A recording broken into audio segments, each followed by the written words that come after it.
Today on the Kristen Super Crypt Left Check Ringside Report Show, I'll be interviewing Mark Judson, who is a rare breed of Democratic congressional candidate in North Carolina, District 7. He's been an accountant for over 20 years and is a U.S. Army veteran who spends his spare time dabbling in stand-up comedy, improv, and martial arts. We're going to discuss his journey running to represent North Carolina 7, the lessons he's learned, and what his vision for the future of North Carolina and the country is.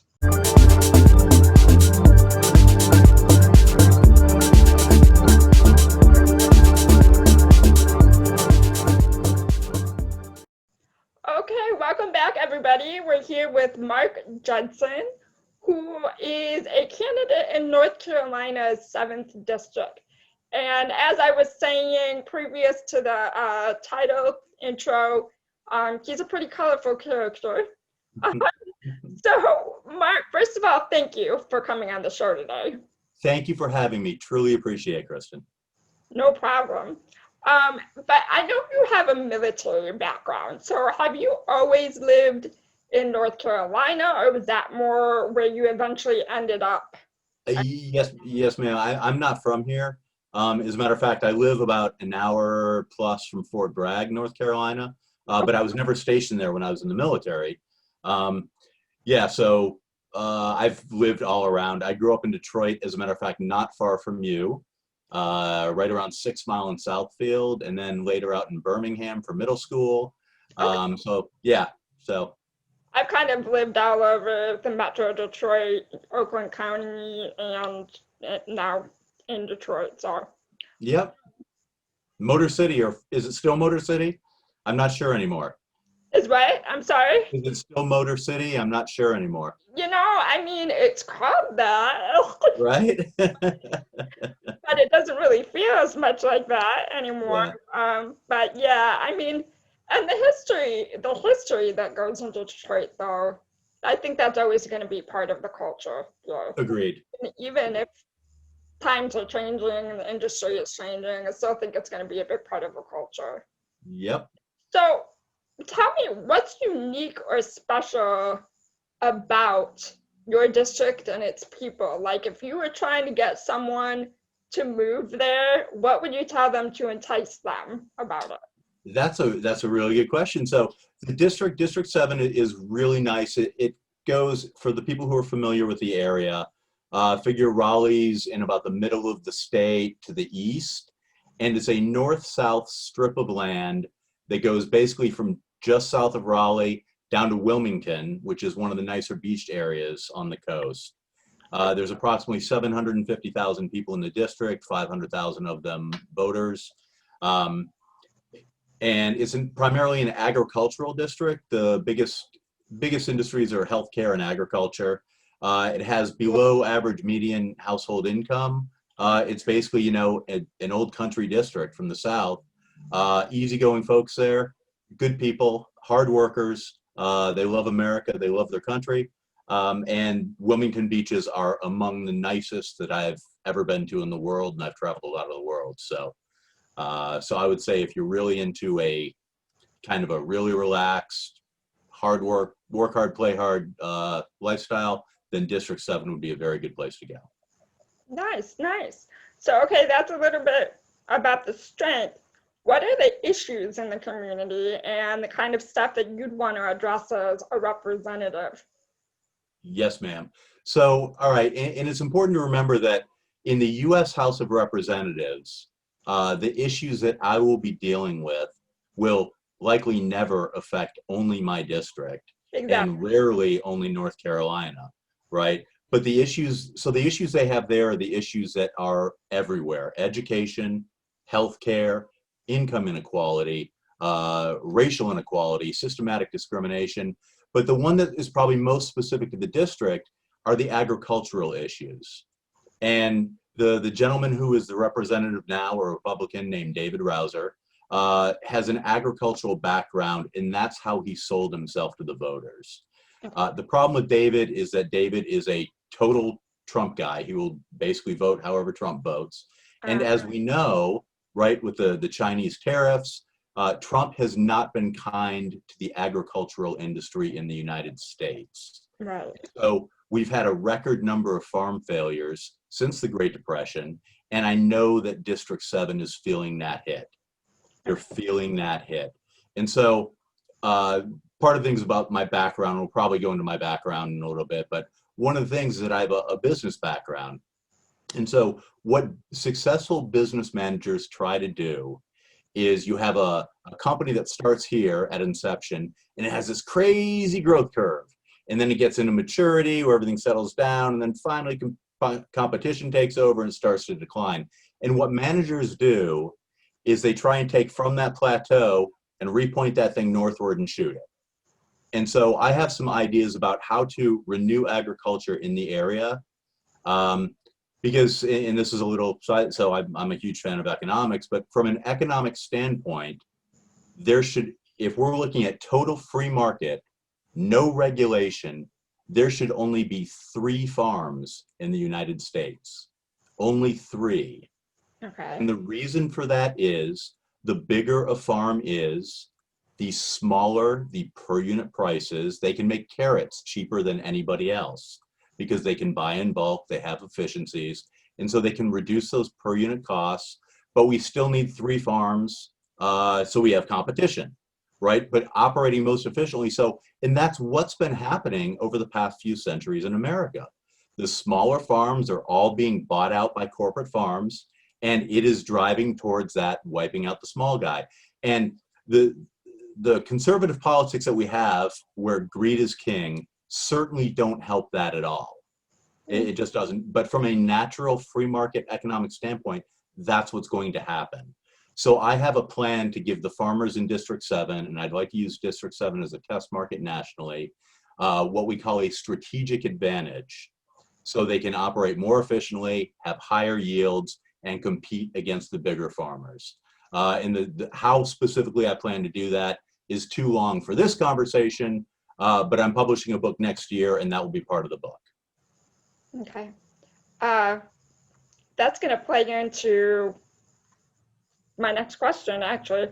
Yes. So I've noticed everyone I've interviewed so far that's running in this election don't strike me as politician types, but just regular everyday citizens that are tired of the status quo and Yes, looking to be a voice that truly represents the people of their district. When did you first realize you wanted to run, and what would you tell someone who was considering running for office in the future with no political experience, but with the desire to make positive change? Okay, good question. So I didn't start off with the intent to be a member of Congress. Right. My career path took me to ultimately self-employment as a certified public accountant. I have a tax business and also as a financial advisor. I have an MBA. And so pretty much if it has anything to do with business, taxation, finance, I'm pretty good at it.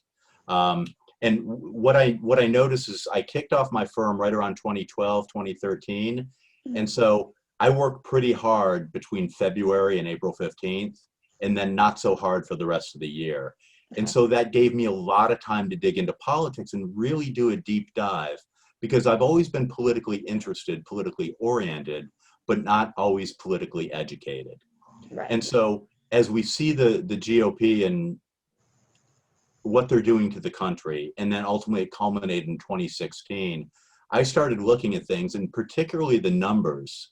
And because Congress does 3 things, right? They investigate, which we've seen, they pass laws, and they spend money. And you can argue that they don't do any of those 3 things very well at all, but where they're worst is money. And like every household in America, the only reason we get out of bed in the morning is to earn money, right? It drives everything we do. Whether marriages survive or fail often depends on money. Whether you can have 2 houses, whether you can go on vacations, whether you cry yourself to sleep at night, has to do with money. It is the single most driving factor. And the same thing is true for our country, but it has been brutally ignored for, I've only gone back and looked for the past half century, but I'm sure it continues throughout.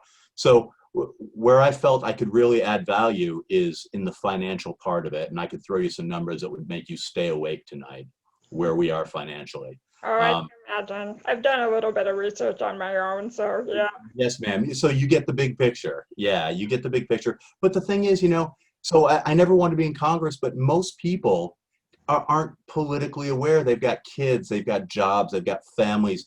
They don't have time to drill into financials.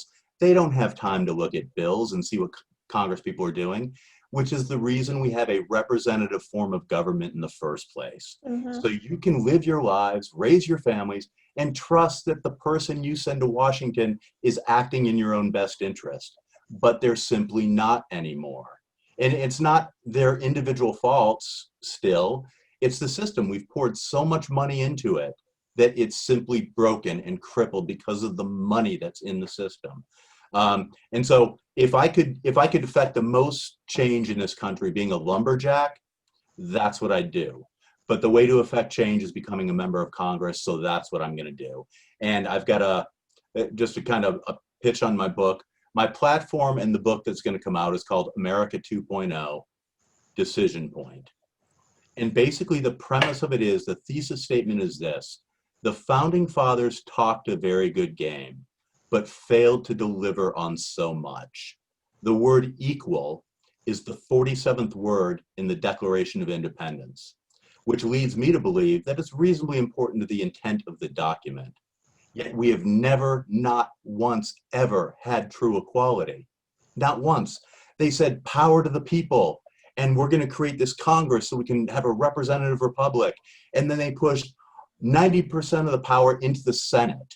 Yeah. And the people couldn't even vote on the Senate until 1913.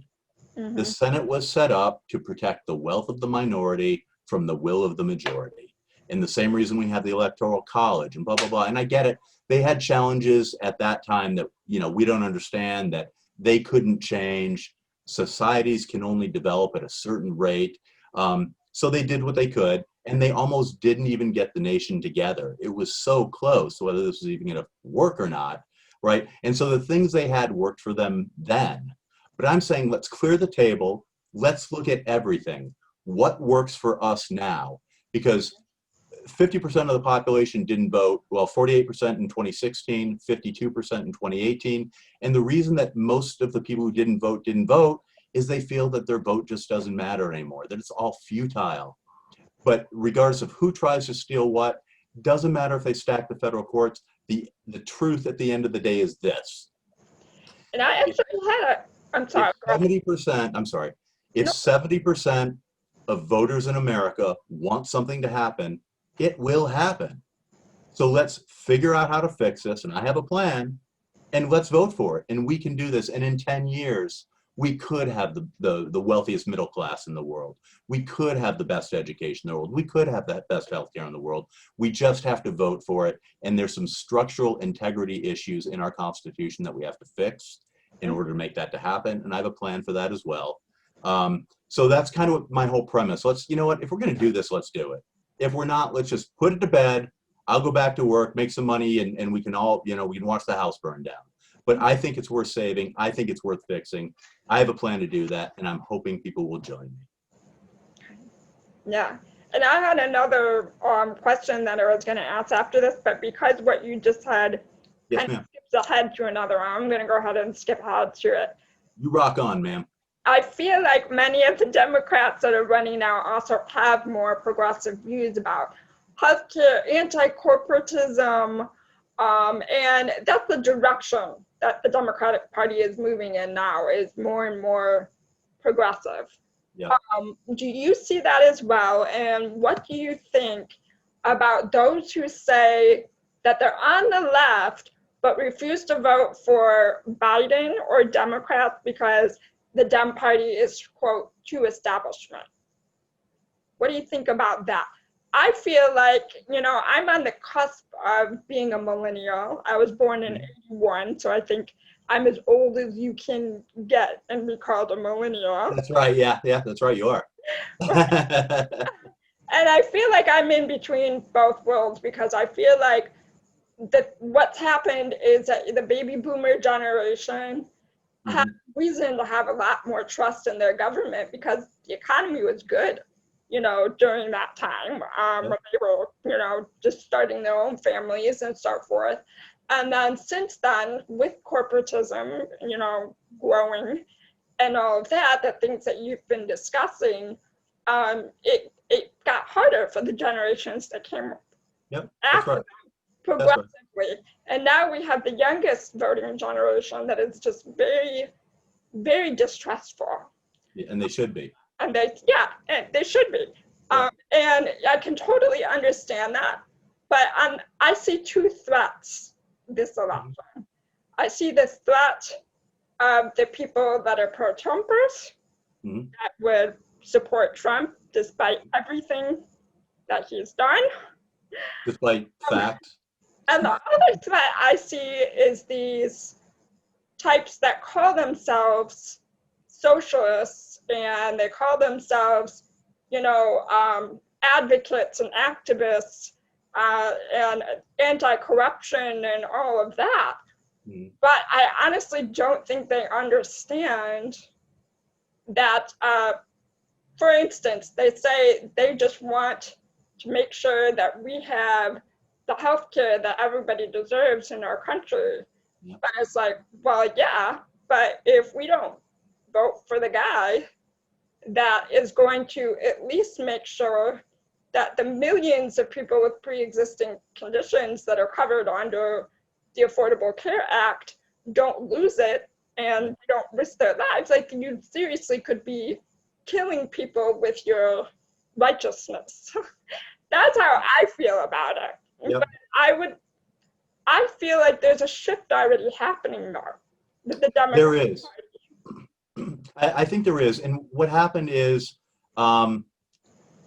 this is what I think the average person sees is that, and now I'm 55, so a little bit older, a little bit more history. I turned 15 in 1980 when Ronald Reagan was elected. So here's what I think a lot of people my age and maybe a decade or two younger see, right? So we went through the whole Bush years, right? We had the Middle Eastern wars, and there were some problems there, and maybe they can put their fingers on 2 or 3 problems.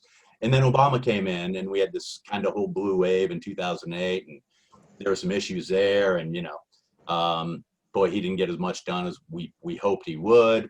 And then 2016 happened, and everybody woke up, and everybody woke up. The problem is that really everybody woke up too late.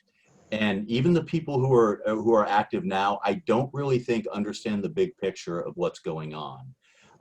So I would say if you haven't read the book, it's called Democracy in Chains by Nancy McLean. She's a history professor at Duke University.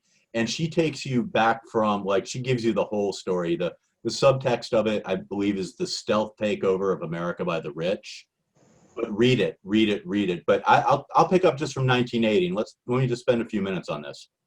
Okay, I'll definitely look into that. Thank you. Yes, ma'am. I'm going to go back now to the one that I was going to ask you for. Yes, ma'am. So you've talked a little bit about, not necessarily needing to have a political background to be a good candidate, Yes, but what about the money part of running? Does it require a lot of money to run a campaign, and how realistic would you say it is for someone who isn't very well off themselves to actually run and be successful? If you ask the average American, does money play a large part in politics? They would tell you, yeah, of course it does. And I knew that going in. What I didn't realize going in is exactly how twisted the game actually is. The entire thing runs on money. I have some great ideas, and when I speak to people, they're like, wow, that's really great, that's really great. And when I try and push it out to the media, the only thing they say is, well, you've only raised X, we don't care about you, right? Because how much money you've raised is the metric on how much you're going to win. Because, and it makes sense, I guess, to a certain extent, because historically, whoever spends the most money wins. And that's always been the case because with money, you can create name recognition. I mean, is it the advertising? Is it just getting your voice out there? Or what do you think the direct link between the money and the winning is? That's right. So if I had $10 million, I could do a nice color mailer to everybody in District 7 once every 3 days. And they'd get sick of seeing them. But when they went to the ballot, hey, there's Mark. I know that name. And so name recognition is critical, and it takes money to get name recognition. Okay. But it's even worse than that. And if you know the history of Citizens United, if you know what a 501c4 organization is, if you know the difference between a PAC and a super PAC, then you'll understand that money is crazy. So they created an organization. Let me back up just a minute. So as a candidate, I have a political action committee, a PAC. And any person or corporation can give to me a certain amount of money. I believe it's $5,200, half for the primary, half for the general, and that's what they can give me a year. And for every dollar I get, I have to write down your name, your address, where you work, blah, blah, blah. Like, I have to report that information. And so they created something called super PACs after the Supreme Court case, Citizens United. And what that said is the Supreme Court, which was stacked by the Republicans, even back then, they knew it was going on, and they know money is the key. They basically said money equals free speech. And so corporations should be able to give as much money as they want, because otherwise you're hindering their free speech, which is a ridiculous notion to start with. And it also presupposes that if you have more money, you should have more free speech, right? If you're a median worker, you only get this much free speech. But if you inherited $10 billion, you get this much free speech. So the whole thing is crazy. But so now they have super PACs. And what super PACs can do is people and companies can give unlimited money to super PACs. Yeah. Super PACs have to report where the money came from. And super PACs then cannot coordinate with candidates, but they can buy attack ads. And that's who buys the attack ads. They're not supposed to coordinate. Now, if you believe that never happens, I've got a bridge to sell you.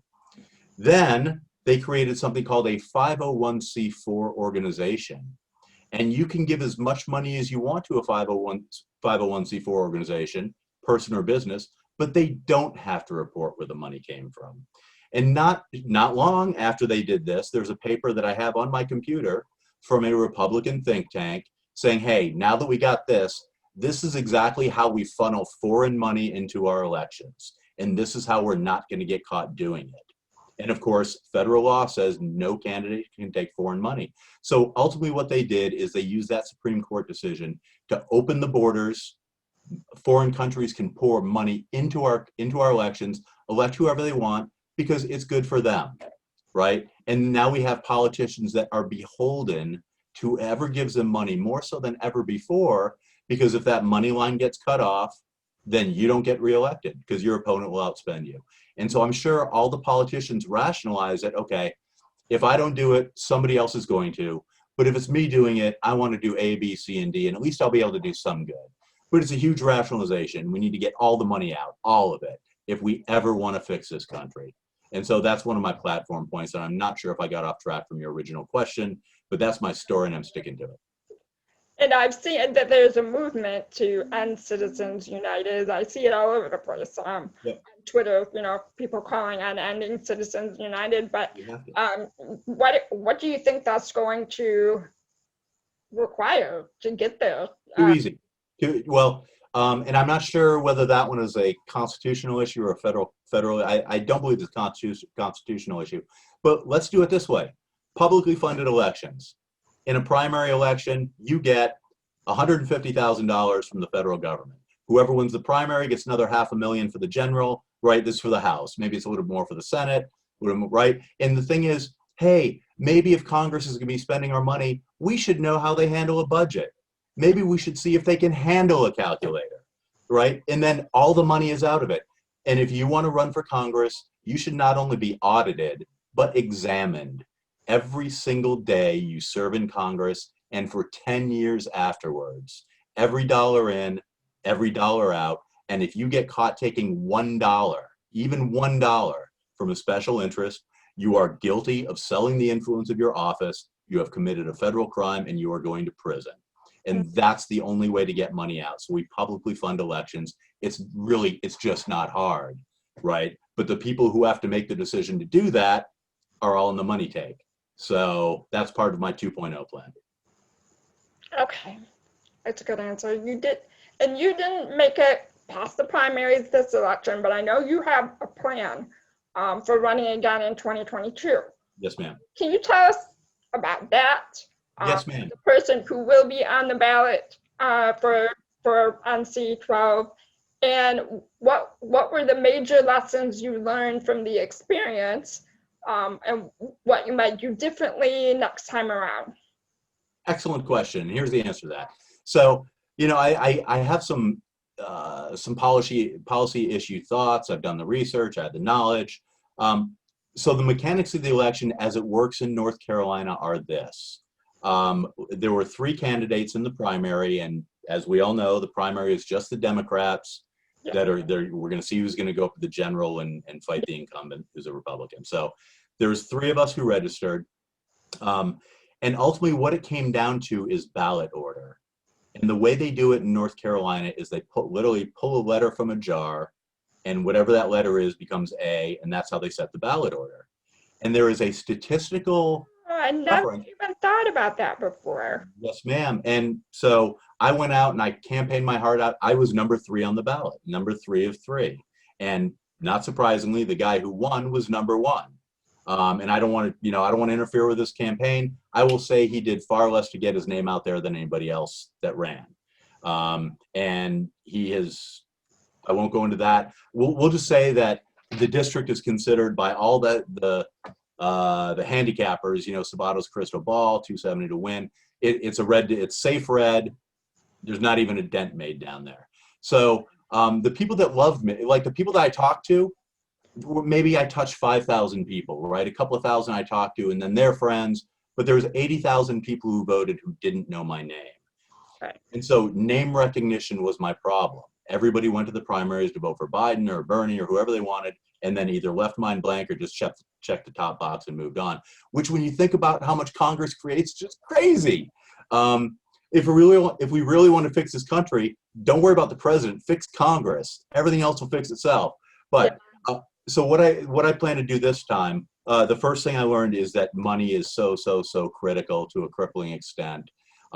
2, that down ballot candidates, oftentimes the voters just simply doesn't care about in a primary, which is horrible. So how I plan to do it is this.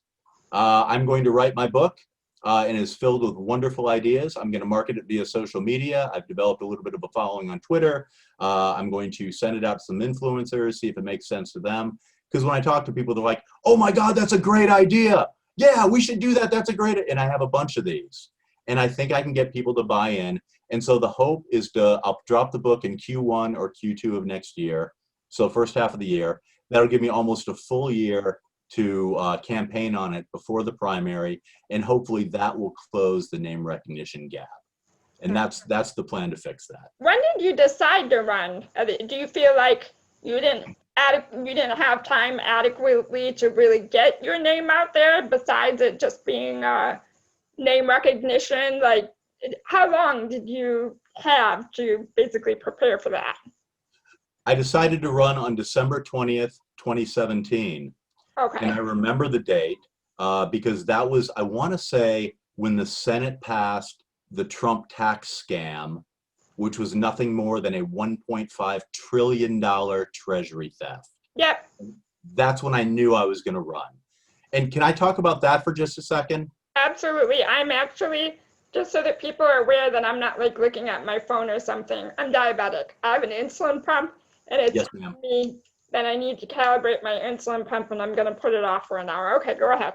Yes, ma'am, you get it. Okay, so when I'm very passionate about numbers, and I told you about finance. So here's the thing about that 1.5 trillion. I tell people they stole 1.5 trillion dollars from the Treasury, and people look at me with a blank face because most of us as human beings can't understand, we can't wrap our arms around exactly what 1.5 trillion dollars is.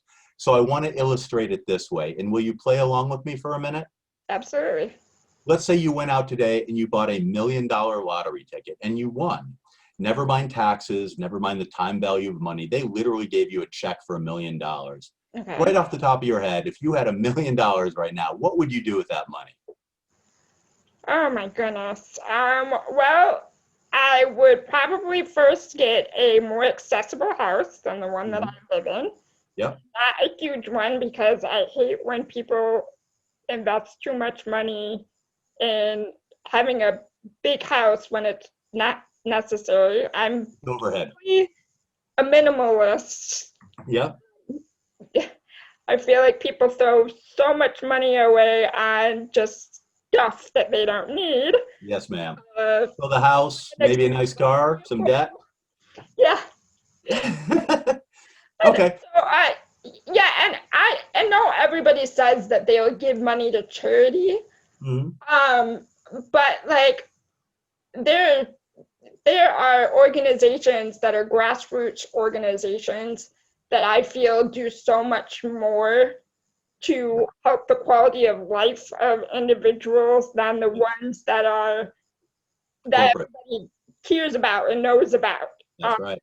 So Yeah. I would probably give money to the grassroots organizations that I know are doing good work too. Awesome. And so let's say you went out the next day and bought another lottery ticket and won another $1 million, right?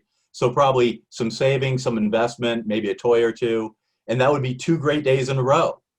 So you go out the next day and the next day, and this happens every day for a month. You win $1 million.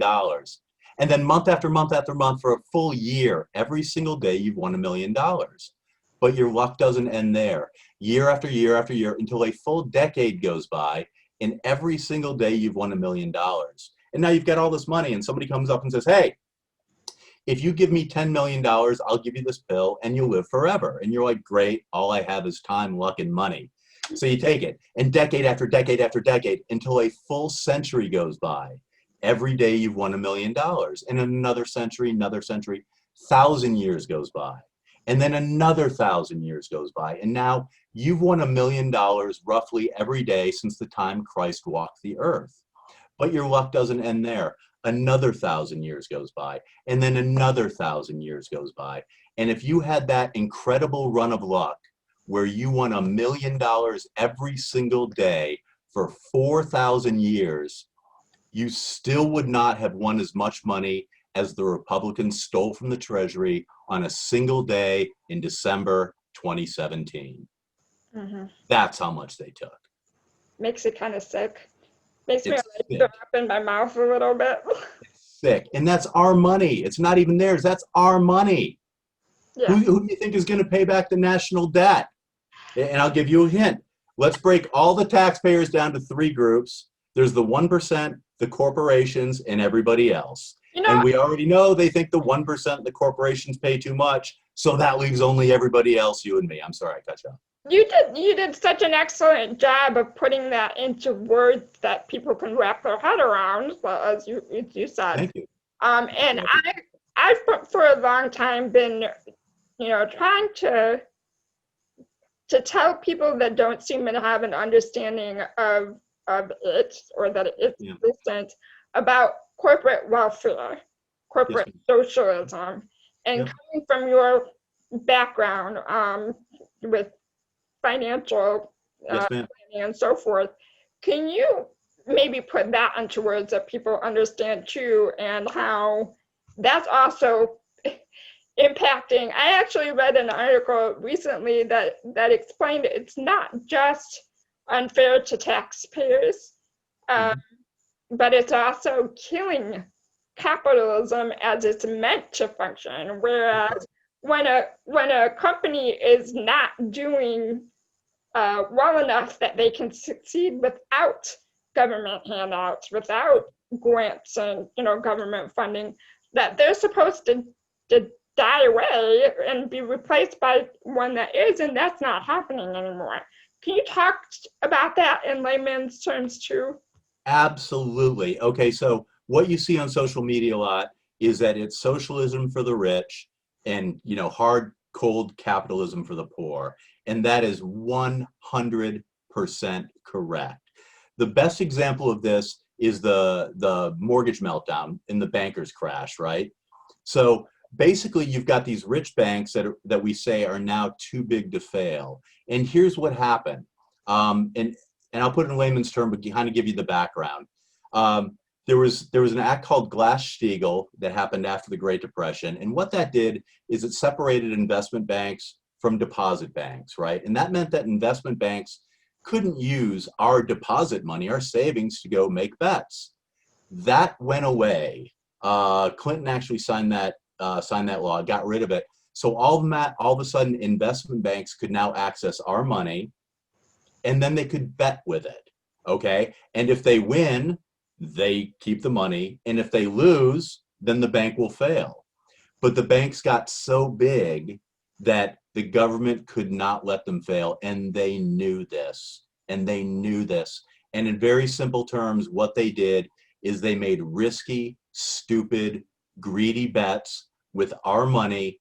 And when they were making a ton of dough, because risk always equals return, when they're making a ton of dough, they kept it. And as soon as the whole thing exploded and collapsed, they looked to Uncle Sam, and Uncle Sam bailed them out. Here's something I think some people know, but the TARP bailouts were 760 billion when they bailed out the banks. And did you know that they gave out almost exactly $760 billion in executive bonuses that same year? They literally took the money that the government gave them and gave it to the same executives who drove our economy into the ground. In Europe, they put people in jail. In the US, this is what happens.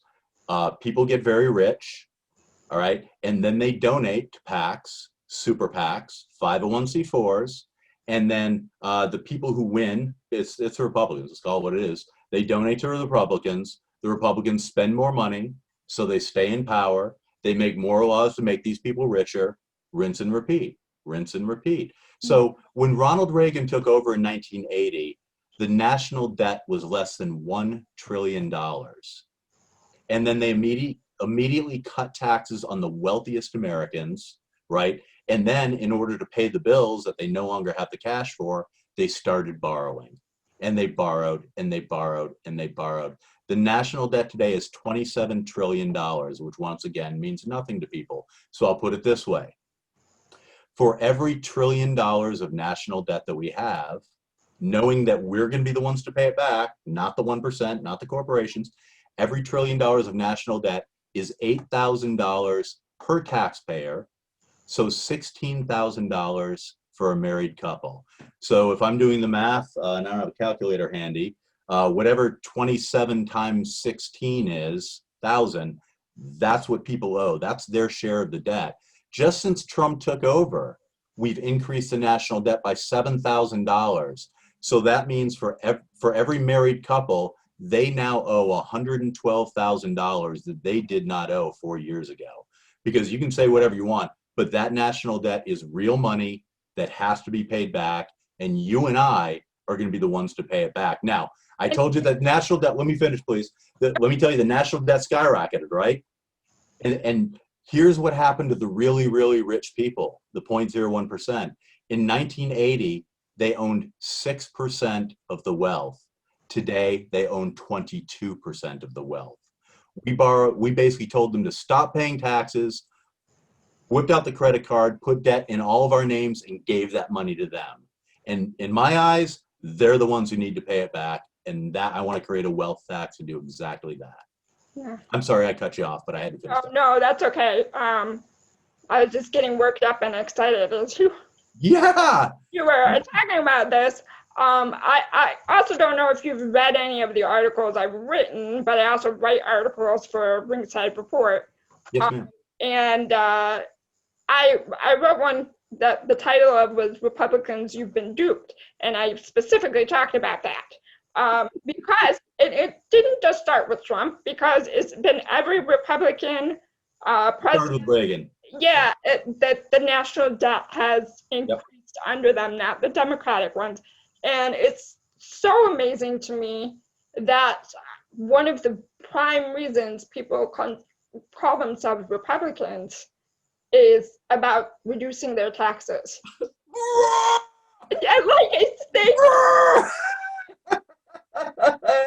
It's like saying, hey, you know what? We're going to cut your rent by $200. Oh, but at the same time, give me your credit card. I'm going to buy a Jaguar on it.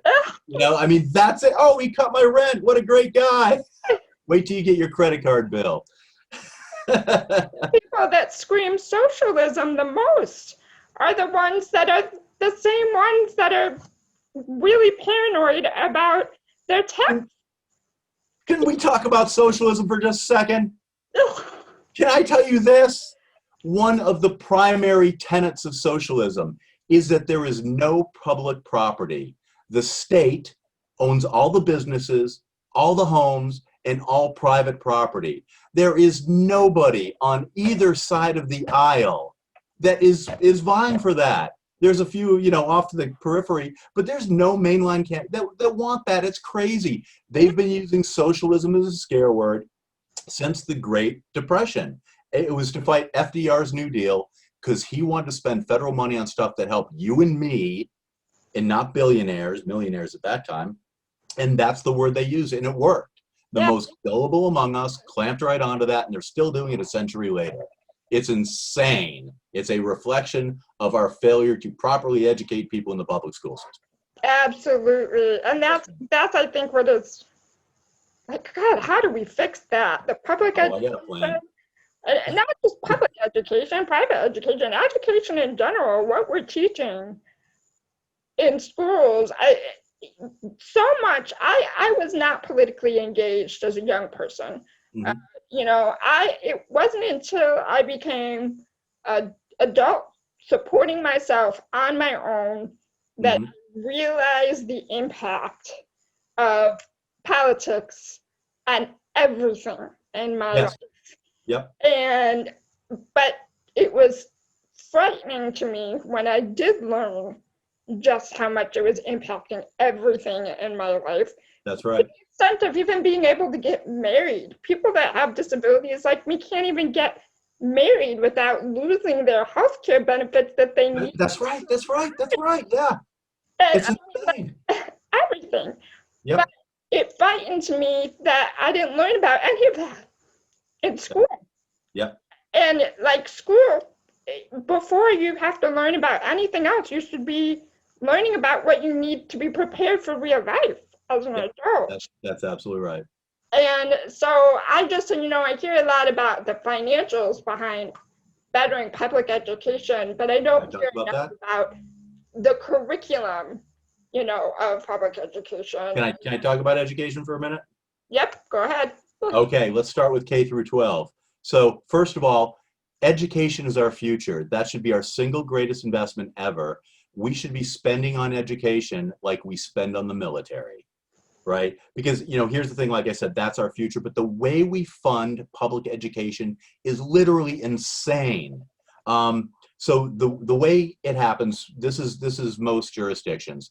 Figure the 100% pie of funding, 10% of it is federal pass-through funds, 80% of it comes from local property taxes, and then there's 10% of other state funds, but most of it's property taxes. So what tends to happen is in really wealthy school districts, you have very, very expensive homes, so a lot of tax money, and very few students. Mm-hmm. And then juxtapose that with the inner city, you have very low property values and tons of students, right? And so I looked at North Carolina's numbers, and in North Carolina's numbers, the 10 wealthiest counties in 2017 in North Carolina spent on average 324% more per student than the poorest 10 counties. Mm. So the way I see no reason why we can't equalize that per capita, per head across the state.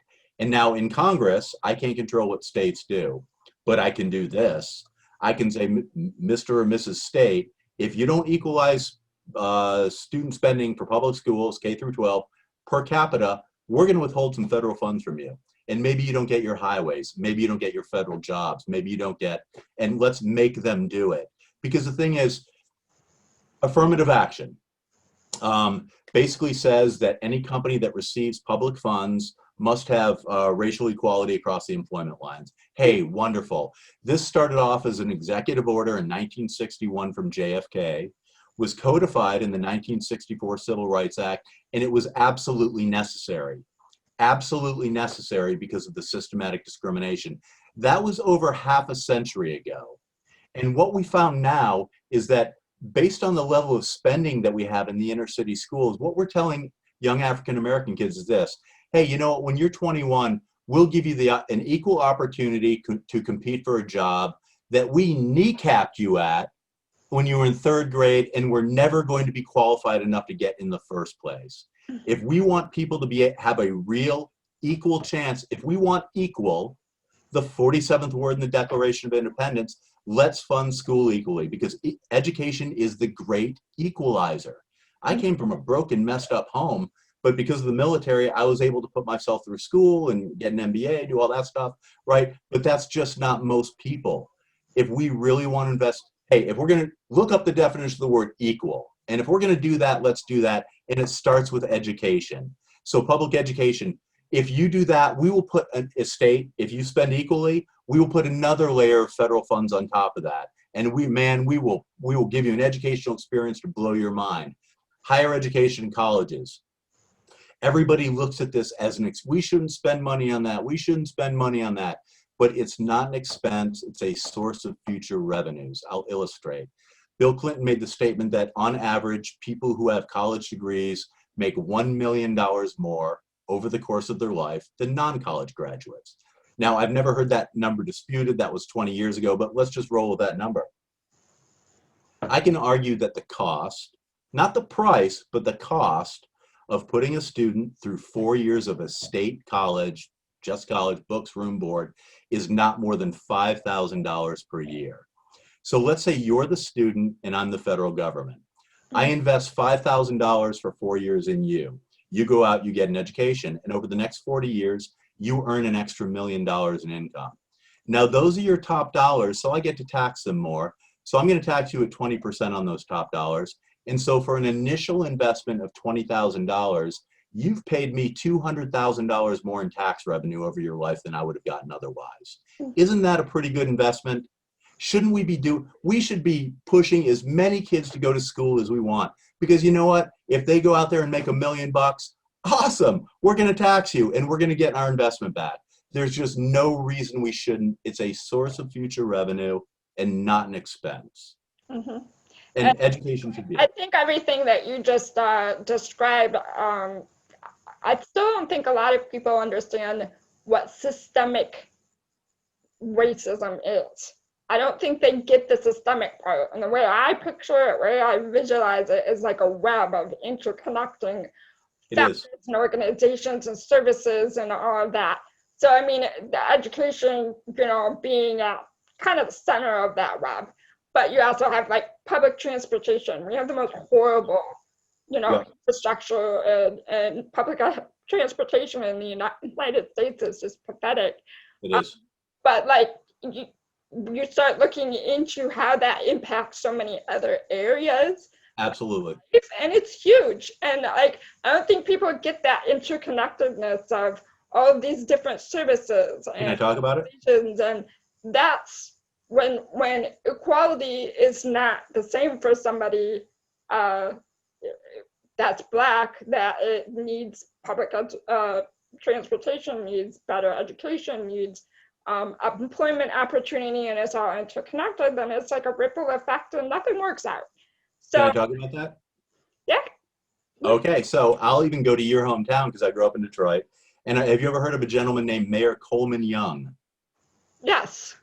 Mayor Coleman Young back in the day decided to institute something called busing during the 70s, which I participated in. And the whole thought of it is that we've got these communities, some are Black, some are white, let's mix them up, right, and get people start used to being around each other. And so basically we went from a primarily white neighborhood and we were bused into a Black neighborhood. I don't know if you're familiar with the school called Cerveny Junior High School. No. It's I think it's on the east side. It was a ways from the house. It was 6th, 7th, and 8th grade classes. And so I will tell you, there was no education happening there, literally none. It was a madhouse. The 6th, 7th, and 8th, so there are 11, 12, and 13-year-olds. There was a fire in the school every day. And it would jump because there were so many kids. We had 4 lunch periods. And so one semester the fire would be in first period, next semester would be in third period. So those kids, whoever's starting them, there was somebody who was stabbed to death in front of the school in a fight over a lunch straw. There's some kids from a high school came in, beat a kid with a ball peen hammer in front of the principal's office to steal his watch. There was no education going on there. And then we moved to the suburbs after a year. Got out of the suburbs, and the education was par excellence. The difference was so black and white. Like, Kristen, if I hadn't seen it, I wouldn't have believed it. There is no preparation going on there. It was basically a modified daycare, right? No education, so no preparation. Now, what happens is economic pressures are what causes most homes to break. People generally get divorced. Single greatest cause is money. And if you've got people that are stuck without education and low-paying jobs, without the skills to communicate or have successful relationships because they've never been taught, and then they get into situations where they're in a depressed economy, crime is very easy, there are no jobs, so let's get into the crime thing, and then you have these broken homes, they grow up these other kids, there's no education happening there, and all these factors compound generation after generation after generation, and literally we're creating this all because we don't want to spread money per capita per student. And so we have to fix all those things, and we can. Hey, remember, if 70% of Americans want it to happen and they're willing to vote, it will happen. Read my book. I will have the plan. Let's do this, or let's call it a day. And I can speak from experience, actually, because the reason that I'm in Detroit is here to teach in Really? schools. And I actually I have to be careful because I can't mix that part of my life with my public life. But I went through an alternative certification teaching program, and specifically to teach inner city, teach inner city schools. Bless you. I was raised in Oakland County and Clarkston. So you talk about night and day. I have experienced it firsthand, and I know exactly what you're talking about. And it's one of the most tragic. It is. And we've been doing this for what, 2 centuries now? We know the problem exists. We just haven't touched it. It's crazy. And I know, like I said, would you agree with this statement? If you don't see it for yourself, you likely wouldn't believe it's happening. Do you believe that's a true statement? I agree. Yeah, it's just so easy to fix. It is. It's money. So, I'm trying to switch to a lighter topic now because we talked a lot of heavy stuff. You said that you have done a little bit of stand-up comedy on the side. How did you end up doing that for the first time? And do you ever see yourself going bigger with that? Okay, so and here's where I get in some trouble on Twitter, right? Because I like to make jokes, I like to have fun, and sometimes people will confuse that with, oh, well, he's just a joker, he doesn't have a serious plan, blah blah blah blah blah. And so I think if I can write a decent book with some decent, serious proposals, that'll kind of offset that, and they'll see it as an asset and not a liability. But so basically, here's the story, and I'll get into a little bit of my personal history here. We lived when we were going to Cerveny, and then we moved out to the suburbs. And when we were in Cerveny, I was a very popular kid, a lot of friends, and my sister was kind of like the wallflower. And we went out to the suburbs, and it switched. And my sister was very popular, and I was the wallflower. Couldn't figure it out, didn't have any friends, got bullied, blah, blah, blah, blah, blah. But so I remember one night when I was like 12 years old, I was sleeping in my room, and I said, what is it that makes people like people? And I thought about it, and I said, you know what? I like people who are funny. I'll be funny. And so I started developing my sense of humor there. And through my teen years, it was obnoxious, but it kind of developed, and it got its own little thing. And people generally think I'm funny. Anyway, so I'd done theater all my life. I did theater in the military. I did theater in high school. I'm an extrovert, and I love theater. And so, but I always wanted to do stand-up. But there was this wall that I could not get across. I just couldn't do it. Because here's the thing, in a play, right, somebody else has written it, somebody else has directed it, there's other actors in it, and if it goes horribly wrong, everybody can point the finger at everybody else. If you want to do stand-up, you wrote it, you directed it, you produced it, and you executed it. You can't blame anybody. So there's this contest they used to do down here called the World's Funniest Accountant, and which is counterintuitive in and of itself. But I saw this one year, and I said, all right, I'm going to do it. And then that wall, didn't do it. So the next year it happened. I'm like, all right, I'm going to do it. So I did it. And my first time doing stand-up on stage was in front of an audience of about 300 people, and I did about 14 minutes. And I was terrified, but I made people laugh. They laughed at me. So they laughed at me at the university. But so I was hooked on it, and I started doing some improv, and but you know, kind of my mind when Trump got elected, my mind shifted to a different gear, and I almost see that I believe our republic is under attack right now. I literally think the Republicans are trying to overthrow the government, and they're doing that through stacking the Supreme Court, the final say on everything.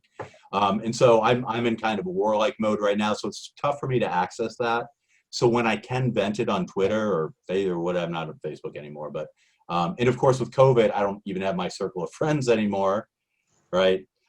So it's a way to vent the comedy, but yeah, I could see myself doing that. I'd love to write, do some stand-up comedy after, you know, Congress is over, and maybe even write some movies, some screenplays, something like that. But I enjoy my sense of humor. Yeah. I thank God for funny people during all of this, because if it wasn't for, like, you know, John Oliver and Seth Meyers and other people that, you know, can make fun of Trump and do it really well, you know, there would be no escape from the PTSD that we're Oh, I know, and it's real. You know, I spent a year in Baghdad, Iraq in 2005, humping a rifle, right? And so people say, thank you for your service, and that's great, awesome, whatever. But I was one of 150,000 guys on the ground in Iraq that year. And you take a guy like Stephen Colbert, who has actually moved our society. I mean, those are the heroes to me. Yeah. The guys because they make so many people so aware of the issues, and they put the fire under everybody to act. Yeah, Trevor Noah. I mean, they're some of the best political activists out there. I would say they are the best. Absolutely. Yep. They can take somebody who will come there for the humor, and they love to laugh, and they will open up their mind to the political issues because they can translate politics to humor. And I can do that, but I'm still in war mode now. And so maybe afterwards. But the value add on that is incalculable, if that's actually a word. Maysoon Zaya, one of my previous interviews that I did as a stand-up, she calls herself a stand-up sit-down comedian because she has cerebral palsy. Oh, okay, yeah. And she said comedy is like the last bastion of free speech. True. It is. You know, yeah, I wish that I was a funnier person. You know, like I love doing this because I can kind of rely on the other person to be funny. Yes, ma'am. Interviewing, I don't think I'm that naturally funny myself, but like I love when a person has that skill, when they just have the knack for being funny. Yes, they're ma'am. so much more capable of having their voice heard than somebody who's not. It opens doors, doesn't it?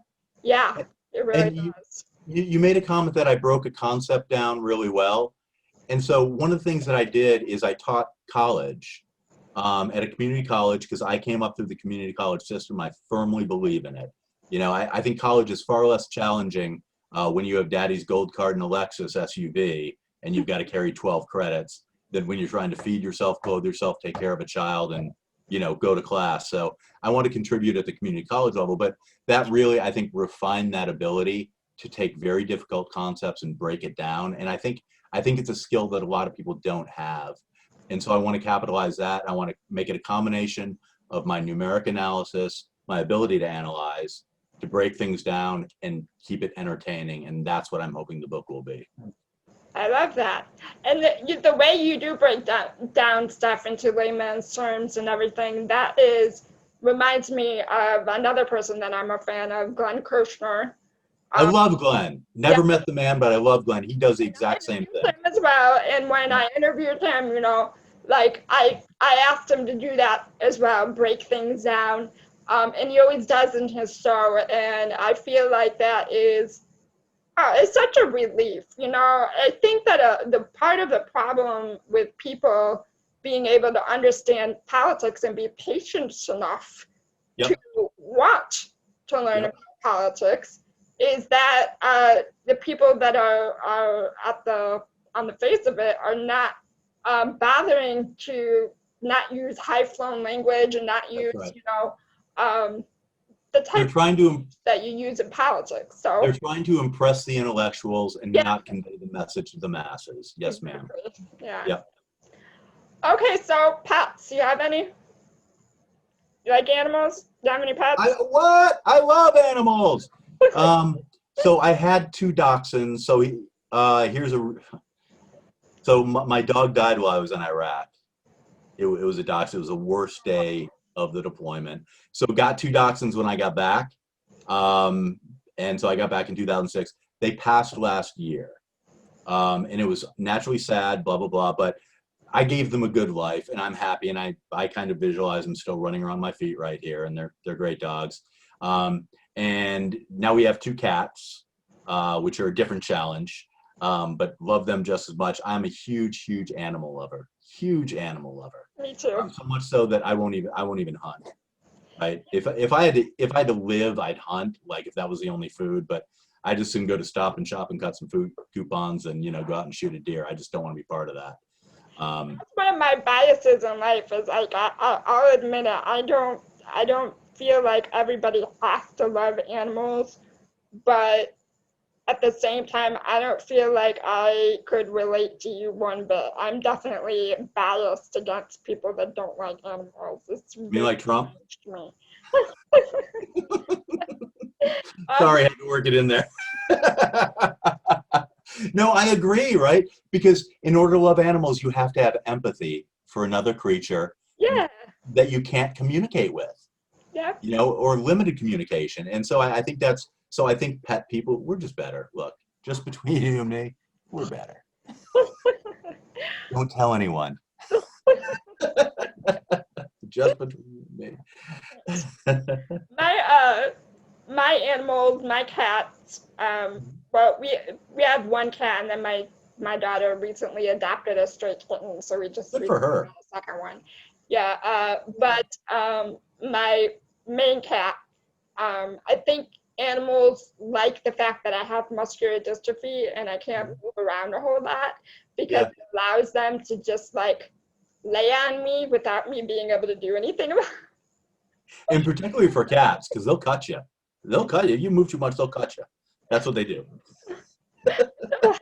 During the night. Last night, my cat lays by me every night Hmm.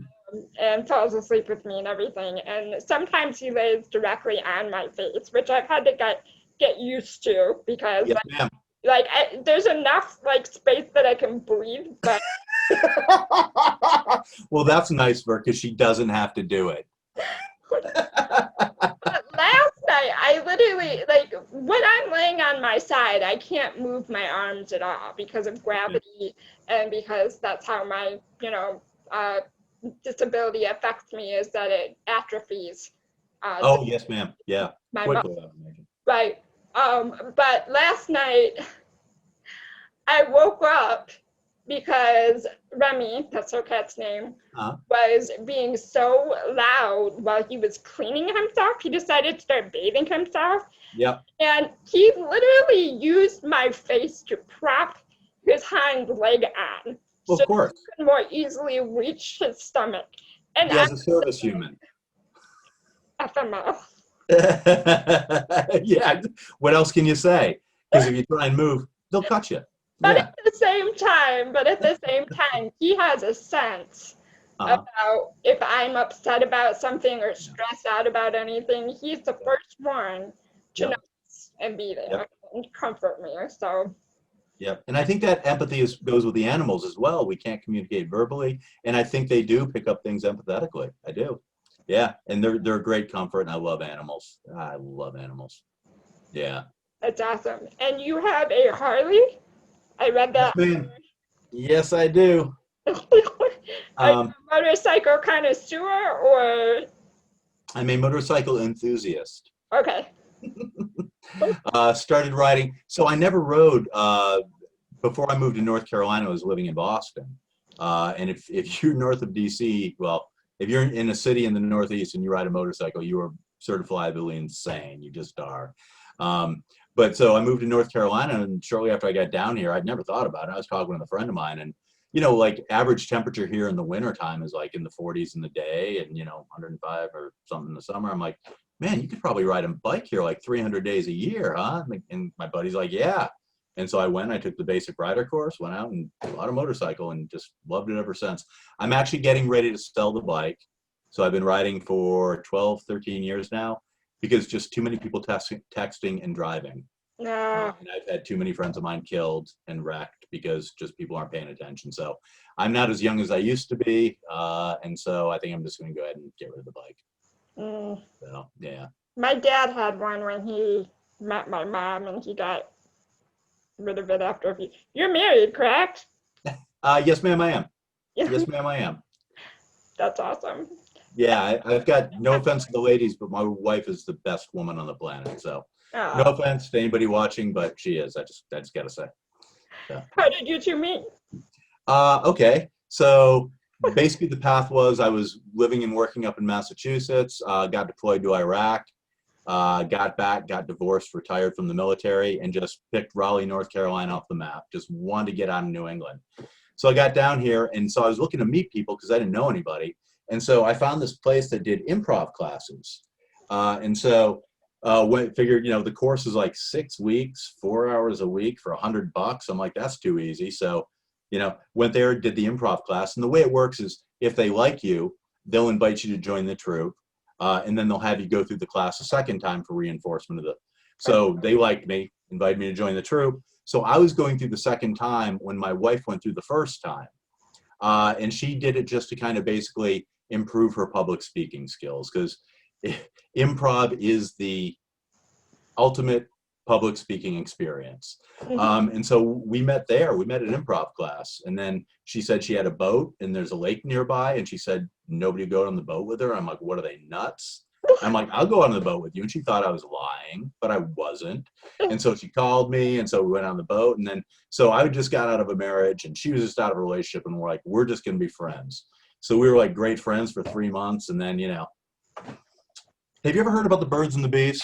Because you see what happens is, so we got together and it was, and we were best friends first. And then we got romantically involved, and it's just been the most amazing, amazing thing ever. So we've been together for 13 years now. I think those are always the relationships that last, are the ones where you're best friends first. I agree wholeheartedly. I advise younger people not to rush that first experience, right? And you know what I'm talking about. But there'll be time for that. Relax and build the relationship, because yeah.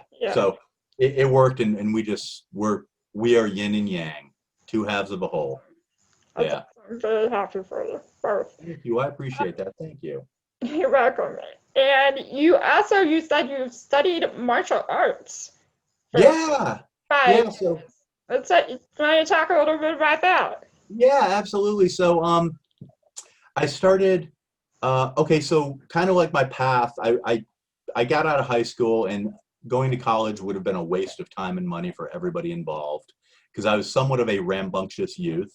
And so I found my way into the military, and I just loved it, because they let you crawl through the dirt, and you get 2 hours of sleep, and you get to shoot at each other and go through the barbed wire, and they pay you to do it. You believe they pay you to do it?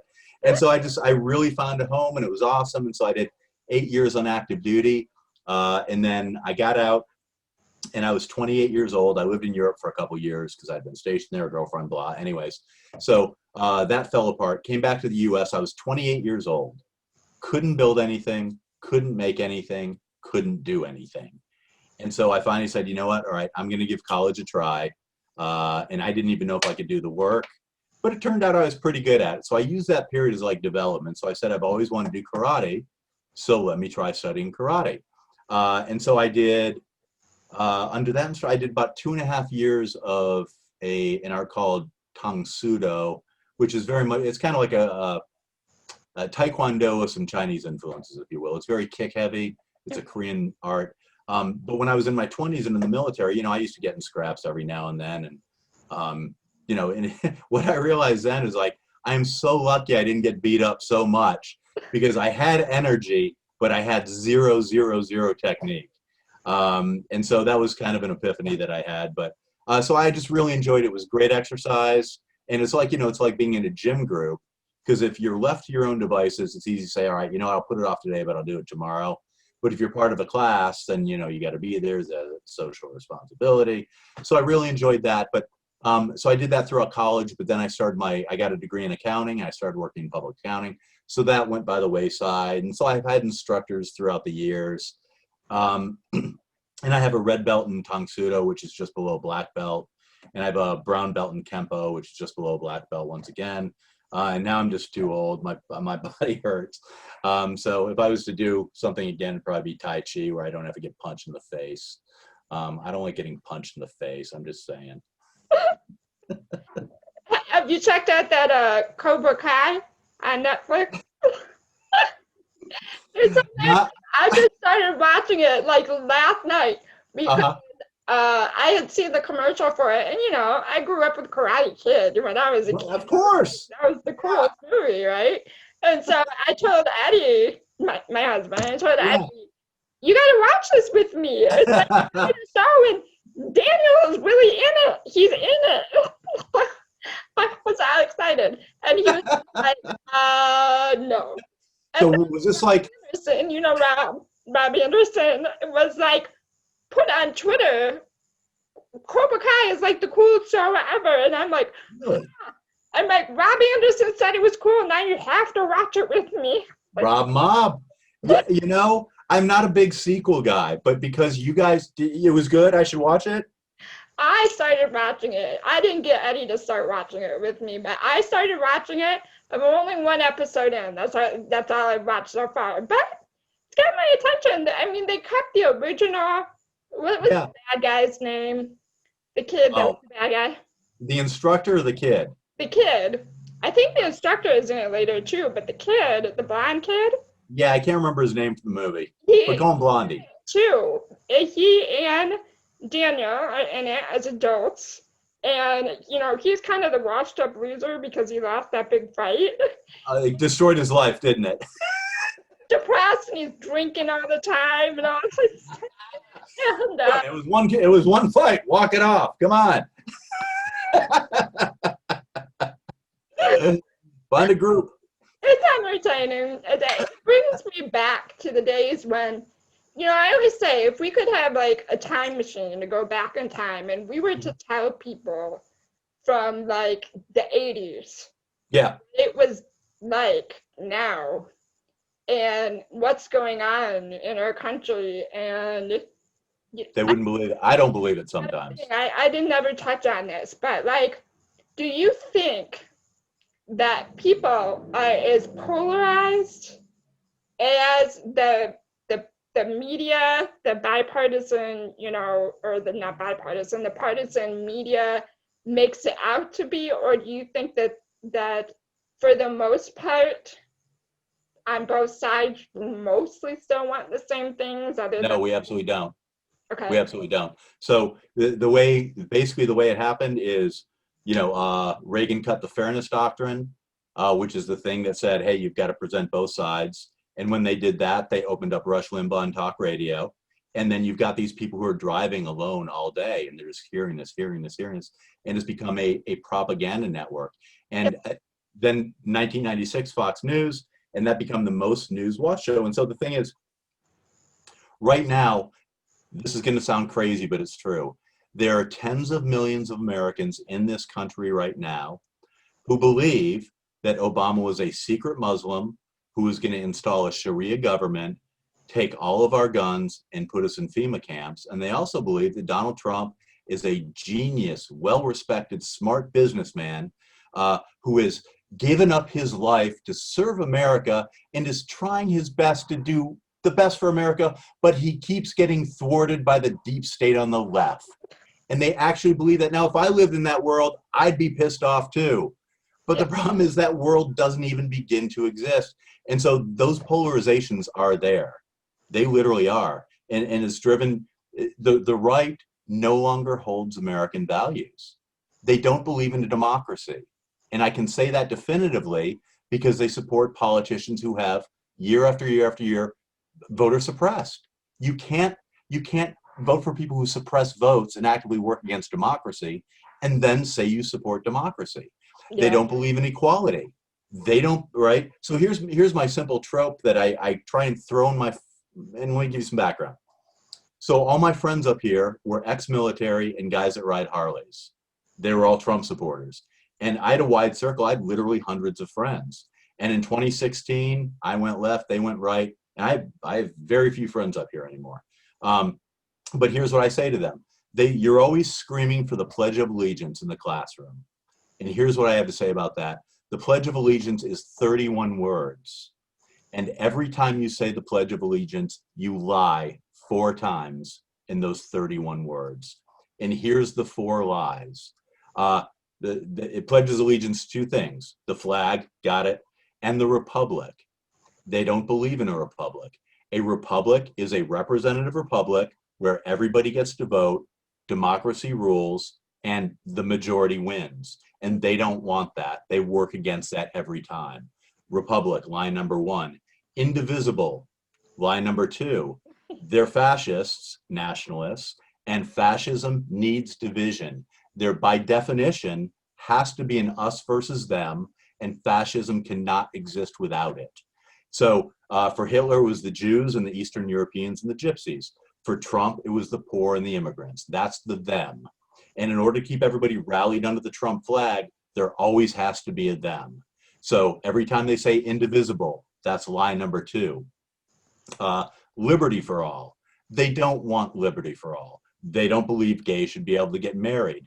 They don't believe minorities should be able to vote. And they actively work that. They don't want liberty for all. They want perfect liberty for rich, white, male Christians. And the further you get away from that demographic, the less liberty you should have. They don't want liberty for all, and they don't want justice for all. They want no justice for rich, white, Catholic men. They think they should be above the law. And the further you get away from that demographic, they want the authoritarian boot firmly on the neck of everybody they hate and fear, minorities and the poor. They don't want a republic. They don't want it to be indivisible. They don't want liberty for all, and they don't want justice for all. 31 words, 4 lies. And that wasn't Trump. That wasn't Obama. That was the right-wing propaganda network that has been pummeling people for 30 years. Yeah. And believe me, I got a plan to fix that as well. Because that's the first thing that has to go. Otherwise, everything we do is moot. It's the propaganda in the federal courts. Lincoln was right when he said, a house divided against itself cannot stand. He was absolutely right. I believe that. And right now, we have a house divided against itself, and their side is not willing to even look at facts or hear reason. And our house will not stand. So we must fix it. And the way to fix it is to, 1, get rid of the propagandists, and I have a plan for that. I have a plan for that. And 2, we got to fix the federal courts, which they've stacked. So anyways, that's my rant on that, and I'm sticking to it. Did you ever watch that documentary, The Brainwashing of My Father? Oh my gosh, not only did I watch it, afterwards, I'm like, holy cow, I sent her an email. I found her on Facebook and sent her, and I did, and she called me, and we talked. And yeah, and we talked about, this is funny. And we talked about doing a showing at the school, because I was teaching at the college then. And I said, this is a great idea because everybody should see that. And so I talked to my professor, who was also, progressive, decent American. And you know what her reasoning was, her pushback was? And I get it, nothing wrong. She said, we can't do that because it wouldn't be fair to the people who disagree. So here's the kicker. The reason we couldn't do it is because of the fairness doctrine, which the Republicans did away with back in 1986. Yeah. So yeah, we couldn't show it, but that's the 2 things that everybody should watch/read: Democracy in Chains and The Brainwashing of My Dad. And that you'll get the money piece and the propaganda piece. Absolutely. Yeah.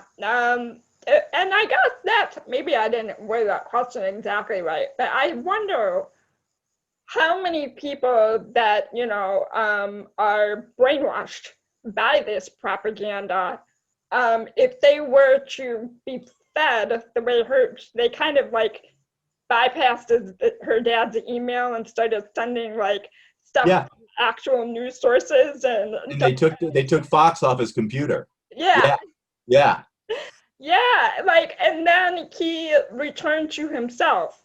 hmm And the fear mongering and the scare tactics and that right wing media uses. yeah. Um, I wonder how much like people are just hateful racist, or if they just are scared because they don't know that they're being controlled, that their minds are being controlled. Yes, ma'am. My take on that is that they have fear mongered. They have sold fear for so long, and believe me, they are good at it. You Yeah, can call them evil, but you can't call them stupid.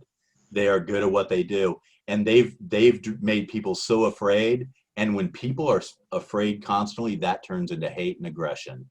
And yeah, that's what happened. Now, a lot of people talk about, they had the denazification program after World War II, and we should do an anti-brainwashing. And, I think there might be some supplemental education that we could do. But I'll tell you this, if we do nothing else but remove the stimulus, the problem will fix itself in a couple of years. And yeah. I've got a plan to remove the stimulus. And if you believe nothing else I tell you, believe me when I say I've got a plan for that. If Trump actually took control of the curriculum of schools like he was proposing, Right? if it's not already bad enough, then they're going to be pumping Fox News into every school classroom. Absolutely. Yeah. And that's the perfect opportunity for him. As I said on Twitter, if Trump gets a second term, he will get a third term, and then Ivanka will have 5 terms, and we'll have a dynastic kleptocracy was the phrase that I picked up on Twitter. Dynastic kleptocracy from Mm. Sarah. But that's exactly what it would be. And so literally, if Trump wins this, our democracy is done. They'll finish stacking the federal courts. And this is how close we are, because think about the process. They'll try to steal elections like they did in North Carolina in 2018, 2016, voter suppression. But what happens to an election when it's contested? Where does it go? It goes to the federal courts. And that's why they're trying to stack the federal courts. Because with the right criminals on the court, the election goes there, the Republicans get ruled on, and we'll be like Russia. I mean, they still have elections in Russia every couple of years. They don't mean anything, but they have them. And we would too. And they wouldn't get rid of all the Democratic politicians because they need us to blame, right? So they'd keep around enough of us, but we'd never hold the House again. We'd never hold the Senate or the presidency again. We'd never have any real power. And that's literally, if he wins this November, that's where we are. Yeah, yeah. So that's how important this is. And I don't know how we even ended up on this. I think this started with talking about Cobra Kai. Should we just use the crane? Is that all it is? I think where I was going with that originally, I was talking about how like watching something that is a continuation of something from my childhood was a little bit nostalgic, and it takes me back to when times were much more simple. Yes. Easy, and yeah, less traumatic. But Yeah. I should probably go ahead and ask my last question, Please do. because my insulin pump is like telling me again, it's like, you didn't do what I told you to do the last time I was buzzing on you. Okay, Yeah. snooze. So for my last question, and I've made it a point to always end this way, is there anything that you would have liked me to ask you about that I have not asked about? No, I don't think so. I mean, I think we did a good job. I think people have a pretty good sense of what I believe. I think they know I'm passionate. I think they know kind of my background, the whole military and, business thing. I think they know some of my high-level policies. What they should know is to buy my book when it comes out, Yeah. America 2.0 Decision Point, because really, we are at a decision point. We're going to have to do this, and if we don't, they're going to take us back to the 1900s. Yeah. That's what their goal is.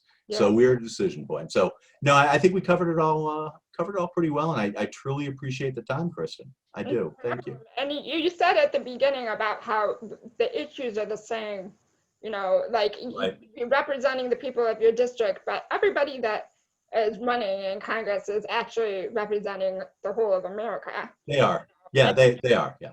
Yeah, and so I will definitely be sure to keep an eye out for you when Please do. 2022 rolls around, and I would ask my viewers, to keep an eye out for it as well, and to donate now that I have a better understanding of how much that can help. Yes, ma'am. Getting your Critical. voice out there is really, really important. So thank you Yes, so ma'am. much. Thank you so much, Kristen. And if you ever want to do a follow-up or whatever, I'm more than happy to come on. I enjoy this. I enjoy chatting.